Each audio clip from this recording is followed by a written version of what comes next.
امام حسین اور ان کے رفقا کا وسیلہ پیش کر کے شہدائے کربلا کی بات کر کے اللہ کی بارگاہ میں التجا کریں کہ اللہ ان قربانیوں کا واسطہ ہمیں بھی اپنے دین کی خاطر قبول فرما لے، ہمیں بھی مخلص مبلغ بنا دے اللہ، ہم سے بھی کوئی ایسی خدمت لے لے کہ ہم بھی تیرے دین کی خاطر کچھ ایسا کر جائیں کہ جب قیامت کے دن امام حسین سے ملاقات ہو تو ہم بھی عرض کر سکیں کہ حضور اپنے حصے کا چراغ جلا کر آیا ہوں، میں بھی آپ کے نانا جان کے دین کی کوئی خدمت کر کے آیا ہوں۔ سوچو میرے پیارے اسلامی، اتنا مبارک، تو ایک تو میں نے بتانا تھا کہ عاشورہ کا دن کتنا مبارک دن، عبادت میں، دعاؤں میں، التجاؤں میں اور ان عظیم واقعات کی یادوں میں گزارے۔ اب آتے امام حسین رضی اللہ عنہ کا مرتبہ، میں صرف 2-3 باتیں جو میسج جو باتیں سیکھنی ہیں ہم کو اس واقعے سے وہ عرض کرنے کی کوشش کرتا ہوں۔ امام حسین رضی اللہ عنہ کوئی عام شخصیت نہیں ہے، ہر صحابی کا مرتبہ بہت ہی اعلیٰ ہے، مگر حسنین کریمین کی تو بات ہی نرالی ہے نا۔ نبی پاک علیہ الصلوۃ والسلام فرماتے یہ جنت کے نوجوانوں کے سردار ہیں۔ حسنین کریمین کے بارے میں نبی پاک فرماتے یہ دونوں میرے پھول ہیں۔ آقا علیہ الصلوۃ والسلام صرف پھول فرماتے نہیں بلکہ پھولوں کی طرح انہیں سونگھا بھی کرتے تھے، انہیں چوما بھی کرتے تھے۔ انہوں نے نبی پاک کے کاندھوں پر سواری کی ہے۔ امام حسین رضی اللہ تعالیٰ کو راکب دوش مصطفیٰ کہا جاتا ہے، یعنی نبی پاک کے کاندھوں پر سواری کرنے والا۔ اللہ اکبر۔ آقا علیہ الصلوۃ والسلام فرماتے ہیں حسین مجھ سے ہے اور میں حسین سے ہوں۔ کیسا پیار ہے، کیسی محبت ہے۔ ہمارے یہاں جب کسی بچے کی ولادت ہوتی ہے نا تو ہم کسی بزرگ کو، کسی مولوی صاحب کو، کسی کوشش کرتے نیک بندے کو ڈھونڈیں جو کان میں اذان بھی دے دے اور تحنیک یعنی گٹی دے دے، کوئی کھجور کھلا دے، کوئی شہد چٹا دے، اچھی بات ہے، اچھی ابتدا ہوتی ہے کہ چلے کسی نیک بندے کا جھوٹا جو ہے ہمارے بچے کے منہ میں چلا جائے۔ مگر آپ کو پتا ہے امام حسین کی سٹارٹ کیسے ہوئی ہے، ان کی ابتدا کیسے ہوئی ہے؟ ایک تو امام حسین پیدا ہی مدینہ منورہ میں ہوئے اور پھر سب سے پہلی خوراک انہیں کیا ملی ہے؟ نبی پاک نے اپنی گود میں لیا۔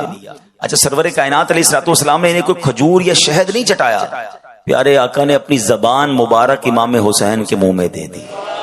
ہائے ہائے، ذرا سوچو تو صحیح، پہلی خوراک ہی لعاب مصطفیٰ ہے۔ نبی پاک کا مبارک لعاب جو ہے وہ امام حسین کی پہلی خوراک ہے، اور انہوں نے ان کے کانوں نے پتہ پہلی آواز کیا سنی ہے؟ ہم کہتے ہیں کسی بزرگ سے اذان دلوا دو، اللہ اکبر۔ امام حسین کی قسمت پر ہماری جانیں قربان، ان کے کانوں میں پہلی آواز جو آتی ہے وہ آواز کیا ہے؟ اللہ اکبر، اللہ اکبر، یعنی اللہ رب العالمین کا نام ہے مگر آواز رحمت للعالمین کی ہے۔ آئے خوراک بھی ابتدا کیسی ہے، آواز بھی کیسی ہے۔ نبی پاک کی گود میں پلے ہیں، بہت پیار۔ مگر ایک بار ایک صحابیہ نے دیکھا کہ پیارے آقا علیہ الصلوۃ والسلام کی گود میں امام حسین ہیں اور نبی پاک کی آنکھوں میں آنسو ہیں، آنسوؤں کی جھڑی لگی ہوئی۔ صحابیہ نے کہا حضور آپ رو رہے ہیں، خیریت تو ہے؟ نبی پاک نے فرمایا جس کا مضمون ہے کہ ابھی جبریل امین میرے پاس آئے اور جبریل نے کہا کہ یا رسول اللہ صلی اللہ علیہ وسلم آپ کی امت آپ کے نواسے کو شہید کر دے گی، اور مجھے جو مقتل کی مٹی ہے یعنی جہاں امام حسین شہید کیے جائیں گے نا اس جگہ کی مٹی بھی دکھائی گئی۔ نبی پاک کو بچپن میں ہی بتا دیا گیا تھا کہ امام حسین شہید کیے جائیں گے۔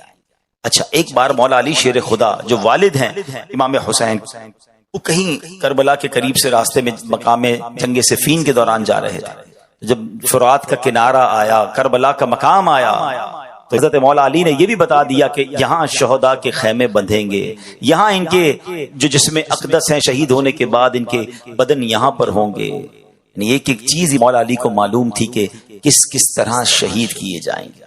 اب ایک بڑا ریلیونٹ کوسچن ہے، بڑا کمال کا سوال ہے کہ جناب نبی پاک کو بھی پتا ہے، مولا علی کو بھی پتا ہے، دیگر صحابہ کو بھی پتا ہے، یعنی مدینہ منورہ میں یہ خبر مشہور تھی کہ نواسے رسول جو ہیں یہ ایک وقت ایسا آئے گا جس میں شہید کر دیے جائیں گے۔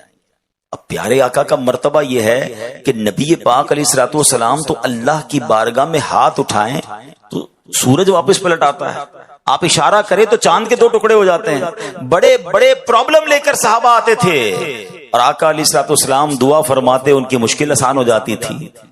ٹوٹی پنڈلی لاتے تھے نبی پاک پنڈلی جوڑ دیتے, نکلی آنکھ لاتے تھے میرے آقا لعاب دہن لگا کر, آنکھ واپس لگاتے تو آنکھ روشن ہو جایا کرتی. ارے کون سا معاملہ تھا جو صحابہ نبی پاک سے عرض نہ کرتے. صحابہ کا یہ عقیدہ تھا کہ واہ کیا جود و کرم ہے, شہ بطحا تیرا نہیں سنتا ہی نہیں مانگنے والا تیرا. مگر سوال یہ ہے کہ نبی پاک نے دعا کیوں نہیں کی کہ یا اللہ حسین سے مجھے بڑی محبت ہے, میرا نواسا ہے, اے اللہ میں اس سے بہت پیار کرتا ہوں, اس سے کربلا کا امتحان ٹال دے, اے اللہ اس سے شہید ہونے سے بچا لے, اے اللہ اس پر ظلم ہونے سے بچا لے. نبی پاک نے تو دعا نہیں کی. اچھا مولا علی آ جاتے کہ یا رسول اللہ آپ کو حسین سے بڑا پیار ہے, آپ اس کے لیے دعا کر دیں. ارے ماں تو اور بچے سے پیار کرتی ہے نا. بی بی فاطمہ خاتون جنت رضی اللہ تعالیٰ عنہا عرض کرتی کہ بابا جان حسین کے لیے دعا کر دیں کہ اللہ وہ امتحان ٹال دے. کسی نے بھی دعا نہیں کی. کیوں؟ یہ بڑا سوال بنتا ہے نا. ایوری بڈی نوز, سب کو پتا تھا, مگر دعا نہیں ہو رہی ہے. اس کا مطلب کیا تھا کہ سب کو معلوم تھا مگر سب امتحان کے لیے تیار تھے. سب اپنے بچے کو پال رہے تھے مگر اس امتحان کے لیے تیار کر رہے تھے. اللہ اکبر. یہ بات سیکھنی ہے کربلا کے اس واقعے سے. ہر بار عاشورہ آتا ہے, ہر بار ہم جناب واقعہ کربلا سنتے, فرق کیا آتا ہے ہمارے اندر؟ آج یہ میسج لے کر جاؤ کہ زباں پر شکوے رنجو علم لایا نہیں کرتے, زباں پر شکوے رنجو علم لایا نہیں کرتے, نبی کے نام لیوا غم سے گھبرایا نہیں کرتے. مشکلیں آئیں گی, پریشانیاں آئیں گی. زندگی کی جو گاڑی ہے نا وہ مسائل کے پہیوں پہ چلتی ہے. ہاں بیماریاں بھی آئیں گی, قرضہ بھی آ جائے گا. اور یہ بات ایسا نہیں کہ میں کہہ رہا ہوں, یہ تو قرآن نے اناؤنسمنٹ کیا ہوا ہے. ہمارا ایک اور پرابلم ہے نا, ہم قرآن پڑھتے نہیں ہیں, اور پڑھے تو سمجھتے نہیں ہیں. ورنہ قرآن پاک نے تو واضح اعلان کیا گیا ہے. کیا فرمایا قرآن نے؟ وَلَنَبْلُوَنَّكُمْ بِشَيْءٍ مِّنَ الْخَوْفِ وَالْجُوعِ وَنَقْصٍ مِّنَ الْأَمْوَالِ وَالْأَنفُسِ وَالثَّمَرَاتِ وَبَشِّرِ الصَّابِرِينَ الذين اذا اصابتهم مصيبه قالوا انا لله وانا اليه راجعون. قرآن نے تو پہلے سے لسٹ بھی دے دی ہے. وَلَنَبْلُوَنَّكُمْ, ہم ان قریب تمہیں آزمائیں گے. کن کن چیزوں سے وہ لسٹ بھی دے دی. من الخوف والجوع, خوف, تمہیں خوف آئے گا, دشمنیاں ہو جاتی ہیں نا, بعض اوقات ڈر لگ رہا ہوتا ہے, خوف بھی آئے گا. جوع, بھوک آئے گی, تنگی ہو جائے گی. آج کل کئی لوگ کہتے ہیں مہنگائی ہے, پورا نہیں ہو رہا, کھانا پراپر نہیں مل رہا. یہ آزمائش قرآن نے پہلے بتایا آئے گی. پھر فرمائے کہ تمہارے مال کم ہوں گے, تمہارے جسموں میں پرابلم آئے گی, بیماریاں آئیں گی, تمہارے پھل خراب ہو جائیں گے. مگر ان چیزوں سے جو نکل گیا, جو صبر کرے گا, وَبَشِّرِ الصَّابِرِينَ, خوشخبری ہے صبر والوں کے لیے. الذین اذا اصابتهم مصیبہ, جب مصیبت پہ گرفتار ہوتے ہیں تو کیا کہتے ہیں؟ قالوا انا للہ وانا الیہ راجعون, ہم اللہ ہی کا مال ہیں, اللہ ہی کی طرف لوٹنا ہے. تو یہ ہے صبر والوں کا کام. تو اے میرے پیارے اسلامی بھائیوں, امام حسین کی شہادت کی خبر سب کو معلوم تھی, اگر کسی نے اس سے ڈینائی نہیں کیا, امتحان کے لیے تیار ہوئے. آج ہم پر چھوٹا سا امتحان آ جائے, کوئی بیماری آ جائے, سر میں درد پورے علاقے کو پتا ہے, پیٹ میں درد پورے محلے کو پتا ہے, تھوڑا سا نقصان ہو گیا پوری مارکیٹ کو پتا ہے, سب کو بتانا ہے. اچھا ایک تو بتانا نہیں ہے, بعض اوقات تو انداز بھی بڑا عجیب و غریب, کمپلین والا, پتہ نہیں کیا ہو گیا ہے, میری مشکلیں ختم ہی نہیں ہوتی ہیں, میرا قصور کیا ہے مجھے پتا نہیں. ارے سراپا قصور ہو کر ہم کہتے ہیں کہ قصور پتا نہیں. صبر کدھر گیا؟ کیا معاذ اللہ کربلا والوں کا کوئی قصور تھا؟ ارے اللہ والے آزمائے جاتے ہیں, ہمیں تو تیار ہو جانا چاہیے کہ ریڈی ہو جاؤ, امتحان آ گیا ہے اور اب مجھے فیل نہیں ہونا ہے, مجھے پاس ہونا ہے. اچھا باتیں تو ہم سارے ہی کرتے ہیں صبر کی, کچھ لوگ ہوتے ہیں پورے علاقے کو, پورے شہر کو بتا دیا اور اب کہتے ہیں بس بھائی کیا کروں, اب تو صبر ہی کر رہا ہوں. اب آپ صبر نہیں کر رہے, آپ نے بے صبری کر دی, آپ کا ثواب چلا گیا جناب. مزہ یہ ہے کہ میں جانوں میرا رب جانے, کسی کو پتہ بھی نہ چلے. صبر جمیل کی تعریف بھی یہی ہے کہ بندہ مصیبت میں ہو اور سامنے والے کو پتہ ہی نہ چلے کہ اس کو کتنا بڑا دکھ ہے, نہ چہرے سے پتہ چلے نہ انداز سے پتہ چلے. وہ نعت کا شعر ہے نا, کسی کا احسان کیوں اٹھائیں, کسی کسی کو حالات کیوں بتائیں، تمہیں سے مانگیں گے تم ہی دو گے، تمہارے در سے ہی لو لگی ہے۔ تو انداز یہ ہو، کسی کو کیوں بتائیں۔ یہ پہلا میسج جو ہے ہمیں یہ لے کر جانا ہے، نیت کریں انشاءاللہ صبر کا دامن نہیں چھوڑیں گے۔ ان اللہ مع الصابرین، اللہ کی رحمت صبر والوں کے ساتھ، صبر کرو نا، پھر دیکھو کیسے رحمت الہی ملے گی آپ۔ اچھا اب چلتے ہیں ایک اور پیغام کی طرف۔ ویسے تو بہت سارے کربلا کے میدان سے، اس پورے واقعے سے قدم قدم پر ہمارے لیے پیغام۔ جب یہ مارکہ ہونے لگا تھا، امام حسین کربلا کے قریب پہنچ گئے، تو سب سے پہلے جنہوں نے انٹرسپٹ کیا، جنہوں نے روکا، وہ تھے حضرت حر۔ 1000 گھڑ سواروں کو لے کر آئے اور آپ کو روکا۔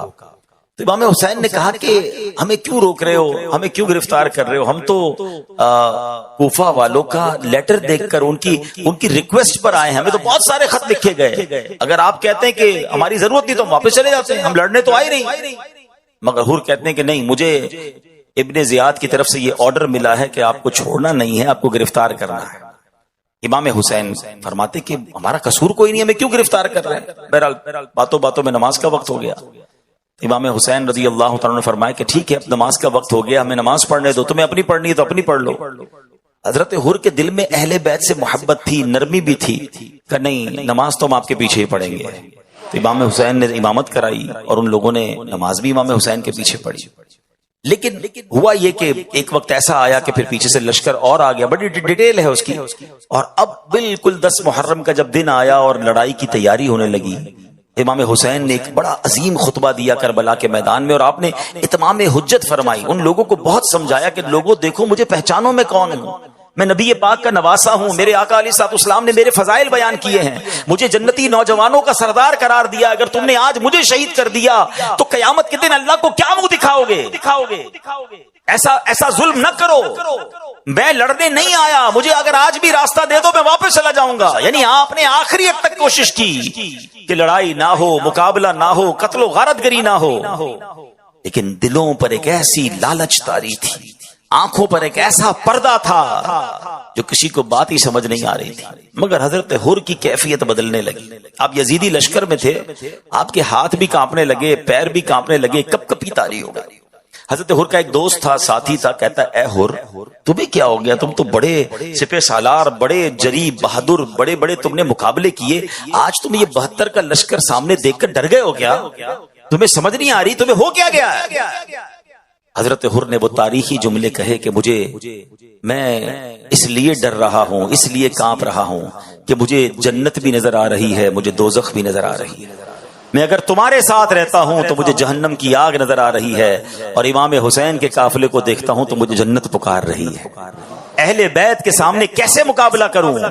اسی کشمکش میں تھے کہ آخر جوش ایمانی نے جوش دکھایا، اپنے گھوڑے کو انہوں نے زور لگایا اور گھوڑا دوڑاتے دوڑاتے یزید کے لشکر سے نکل کر امام حسین کے قدموں میں آ گئے اور کہتے حضور میری پہلی غلطی معاف فرما دیجئے، جو میں نے آپ کو روکا تھا، اب اجازت دیجئے میں آپ کے قدموں پر اپنی جان قربان کرنا چاہتا ہوں۔ حضرت حر یہ جانتے تھے کہ 72 کا لشکر ہے، سامنے 22,000 ہیں، یہاں شہادت ہی ملنی ہے، مگر یہاں کی شہادت جو ہے وہ حقیقی زندگی ہے، میں اگر اہل بیت کے قدموں پر قربان ہو گیا تو یہی میری مغفرت کا ذریعہ ہوگا۔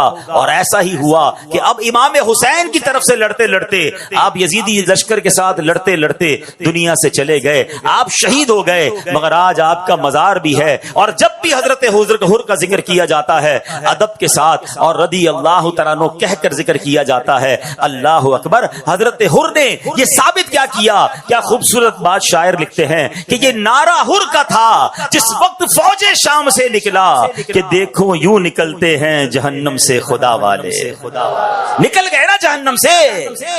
میں آج ایک پیغام لے کر آیا ہوں، میں آج آپ سب کے لیے ایک میسج لے کر آیا ہوں، اور یہ میسج میرے لیے بھی، ہم سب کے لیے۔ حضرت حر نے ڈیسیشن لیا، فیصلہ لیا، دیر نہ کی، شاید سوچتے رہ جاتے، اور اگر یزیدی لشکر میں رہ جاتے تو آج کوئی نام لینے والا نہ ہوتا۔ مگر وہ شاندار فیصلہ تھا، وہ ڈیسیشن تھا، وہ ہمت تھی۔ حضرت حر سمجھ گئے تھے کہ یہاں بچ تو جاؤں گا لیکن مر جاؤں گا، وہاں مر جاؤں گا مگر جا کر بچ جاؤں گا۔ امام حسین کے قدموں پہ قربان ہو گیا تو یہی زندگی ہے۔ اب میں جو میسج دینا چاہتا ہوں، ہم میں سے بہت سارے ہیں تو آج ایک کیفیت میں زندگی گزار رہے ہیں۔ مسلمان ہے نا، کیفیت بنتی ہے۔ کوئی شراب پی رہا ہے، اسے پتا ہے میں غلط کر رہا ہوں، چھوڑ دوں؟ نہیں یار، چھوڑوں گا تو مزہ ختم ہو جائے گا، دوستوں کی سنگت ختم ہو جائے گی۔ کوئی ہے جو جوا کھیلتا ہے، دل چاہتا ہے چھوڑ دوں، کبھی کبھی خیال بھی آتا ہے مگر کہتا ہے چھوڑ دوں گا تو اس کا مزہ چلا جائے گا۔ کوئی ہے جو حرام کما رہا ہے، سود کا کاروبار، رشوت کا کاروبار، چوری کر رہا ہے، ڈکیتی ڈال رہا ہے، لوگوں کی چیزوں پر قبضے کر رہا ہے، دھوکے دے رہا ہے۔ کبھی کبھی دل میں خیال آتا ہے چھوڑ دوں، ارے چھوڑ دوں گا تو کاروبار کیسے چلے گا، پیسے کم ہو جائیں گے۔ ایک کیفیت ہے، ڈیسیشن نہیں لے رہا ہے، سوچتا ضرور ہے، ہمت نہیں کر پا رہا ہے۔ حضرت حر کا وہ فیصلہ یاد کرو، ایک طرف مال تھا، دولت تھی، اقتدار تھا، زندگی تھی، 22,000 کے لشکر کے ساتھی تھے، دوسری طرف 72 لوگ تھے جن کے پاس اسلحہ بھی نہیں تھا، بچے تھے، خواتین تھی، پتا تھا جا کر شہیدی ہونا ہے، مگر کیا شاندار فیصلہ کیا کہ دیکھو یوں نکلتے ہیں جہنم سے خدا والے۔ وہ فیصلہ، وہ کربلا کا دن، یقیناً یہ آج کا ہی دن تھا، 10 محرم الحرام حضرت حر نے فیصلہ کیا۔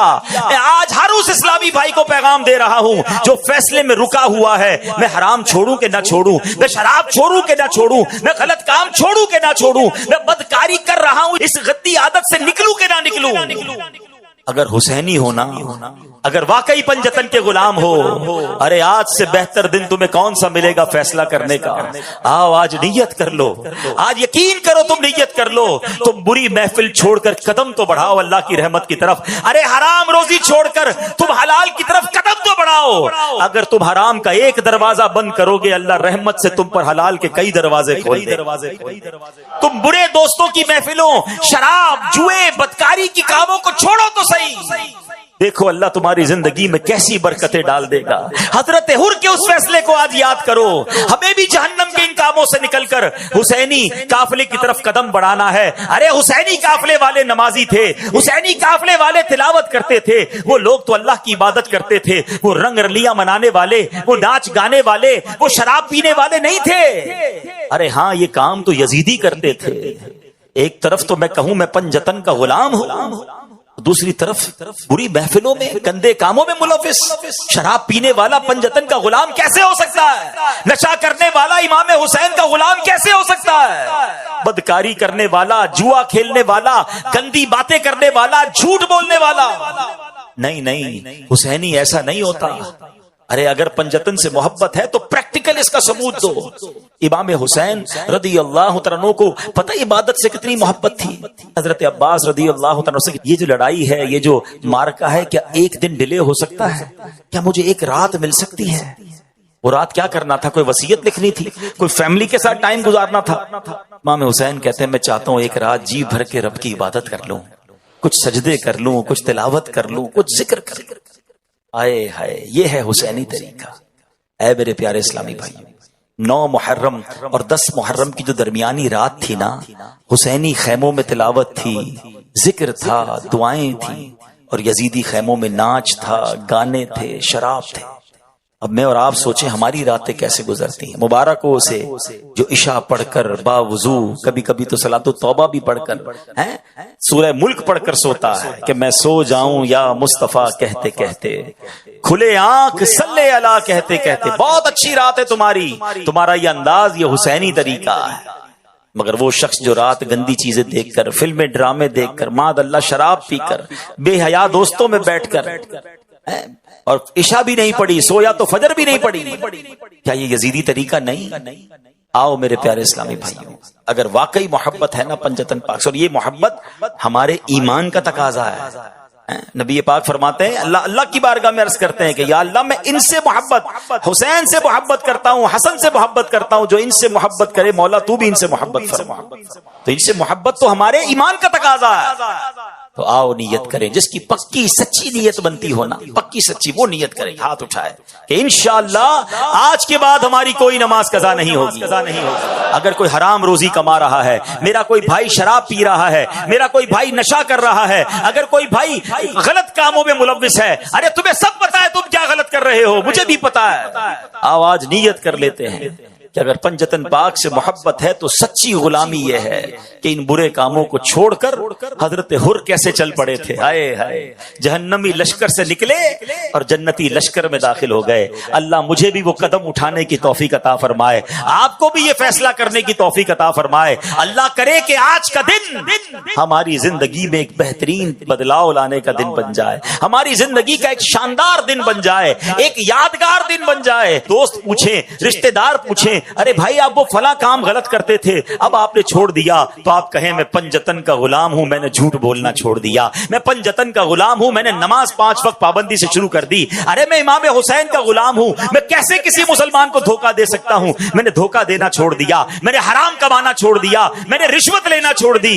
آؤ میرے پیارے اسلامی بھائیوں، آج اس حضرت حر کے قدم کو یاد کرتے ہوئے آپ بھی قدم اٹھائیے، نیکی کی طرف آگے بڑھ جائیے، پھر دیکھیں کیسا فیضان پنجتن نصیب ہوتا ہے، فیضان اہل بیت کیسا نصیب ہوتا ہے۔ الحمدللہ یہی دعوت اسلامی کا پیغام ہے کہ اب آ ہی گئے ہیں تو بدل کر جائیں۔ دعوت اسلامی کے عالمی مدنی مرکز میں آئے ہیں، گناہوں کی عادت سے سچی توبہ کر کے جائیں۔ آج بہترین فیصلہ کر لیجئے۔ رب کریم سے دعا کرتا ہوں، اے اللہ عاشورے کا دن بڑا مبارک دن ہے، اے رب کریم تو نے آج ہی کے دن حضرت یوسف کو اندھیرے کنویں سے نکالا تھا، اے اللہ ہم بھی گناہوں کے گہرے کنویں میں غرق ہو گئے ہیں، اے پروردگار ہمیں ان اندھیرے کنویں سے باہر نکال دے۔ اے حضرت موسیٰ کو دریائے نیل کے ذریعے راستہ دینے والے، اے اللہ ہمیں بھی ایسے راستے پر چلا دے جو جنت کا راستہ ہے۔ اے رب کریم تو نے حضرت یونس کو عاشورہ کے دن مچھلی کے پیٹ کے اندھیرے سے باہر نکالا تھا، پروردگار ہم تجھ سے التجا کرتے ہیں کہ آج ہمیں برائیوں کے اندھیرے سے نکال کر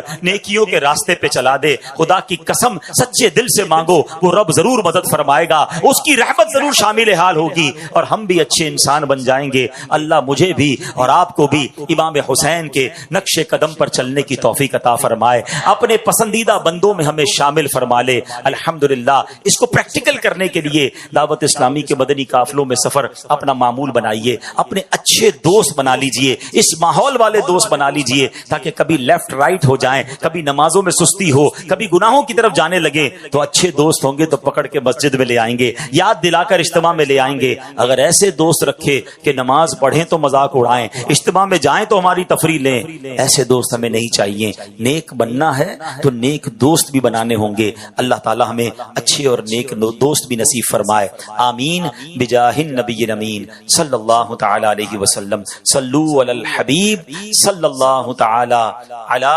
محمد صلی اللہ علیہ وسلم۔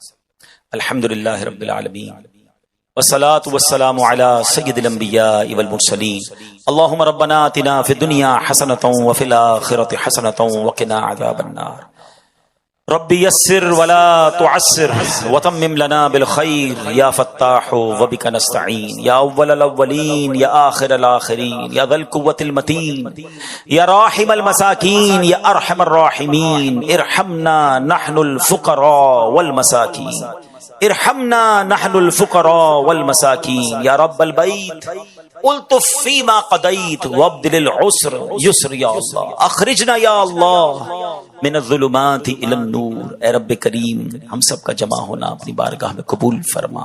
اے اللہ ہمیں حسینی طریقے پر زندگی گزارنے کی توفیق عطا فرما، گناہوں والی زندگی سے ہم سب کی جان چھڑا دے، ہمارے ماں باپ کی، نبی پاک علیہ الصلوۃ والسلام کی ساری امت کی بخشش فرما۔ ہمیں دعوت اسلامی کے مدنی ماحول پر استقامت نصیب فرما۔ جتنے ہاتھ اٹھے ہیں مالک، بڑے دور دور سے تیرے بندے آئے ہیں، بڑی امیدیں لیے آئے ہیں، کوئی بیمار آیا ہے، کوئی بیمار کا نمائندہ آیا ہوگا، کوئی قرضے میں ڈوبا آیا ہے، کوئی بے روزگار آیا ہے، کوئی بے اولاد آیا ہے، کوئی اولاد کی وجہ سے پریشان آیا ہے۔ اللہ تجھ سے نہ کہیں تو کس سے کہیں، سب کی جھولیاں بھر دے، سب کی اے اللہ مرادیں پوری کر دے۔ اے اللہ گھر لوٹنے سے پہلے ہمیں خوشخبری عطا کر دے۔ اے اللہ ہمارے کئی مسائل تو ایسے ہیں جس کے بارے میں لوگ کہتے ہیں بڑا مشکل ہے، بہت بڑا مسئلہ ہے، یہ آسان نہیں ہے، یہ نہیں حل ہو سکتا۔ اللہ لوگ کہتے ہیں نا، ہمارا ایمان ہے انک علی کل شیء قدیر، اللہ تو جو چاہے اس پر قادر ہے۔ آج ہمیں اپنی قدرت کا نظارہ دکھا دے، اے اللہ ہماری مشکل آسان کر دے، پریشانی دور فرما دے، جس خوشخبری کا انتظار ہے وہ ہم سب کو عطا کر دے۔ اللہ حرمین طیبین کی بار بار حاضریاں ہمارا مقدر فرما دے، حج اور عمرے کی سعادت نصیب فرما، مدینہ منورہ کی حاضریاں نصیب فرما، بیماروں کو شفا دے دے، قرض داروں کے قرضے اتر جائیں، بے اولادوں کو نیک اور صالح اولاد دے دے، اے اللہ جو روٹھے ہیں ان کو منا دے، جو بچھڑے ہیں ان کو ملا دے، خوشحالی عطا کر دے، برکت عطا کر دے۔ اے اللہ حضرت یونس نے جو مچھلی کے پیٹ میں اندھیرے میں تجھے پکارا تھا، آج انہی کی ادا کو ادا کر کے ہم تجھے پکارتے ہیں، لا الہ الا انت سبحانک انی کنت من الظالمین، لا الہ الا انت سبحانک انی کنت من الظالمین، لا الہ الا انت سبحانک انی کنت من الظالمین۔ اے رب کریم، اس پکار، اس دعا کا واسطہ ہماری زندگی میں بھی غموں کی رات کو ختم کر دے، خوشیوں کی صبح عطا کر دے، سکھ کی صبح عطا کر دے، نیکیوں والی صبح عطا کر دے، صبح طیبہ عطا کر دے۔ اے اللہ آج کا دن ہماری زندگی کا تاریخی دن بنا دے، ہماری زندگی میں بہترین بدلاؤ کا دن بنا دے۔ ہم سدھرنا چاہتے ہیں، ہمت کرتے ہیں مالک، مگر شیطان پھر دبا لیتا ہے، پھر ڈال دیتا ہے گناہوں میں۔ آج تجھ سے مدد مانگتے مولا، بدل دے مولا، ہمارا دل بدل دے، شیطان سے مقابلے میں ہمیں طاقت عطا فرما، ہماری مدد فرما۔ اے رب کریم، دعوت اسلامی کے مدنی ماحول پر استقامت عطا فرما۔ اللہ جو مانگ سکے وہ بھی دے دے، جو نہیں مانگ سکے آج تو مانگنے کا دن ہے نا، آج ہمیں وہ بھی عطا فرما دے۔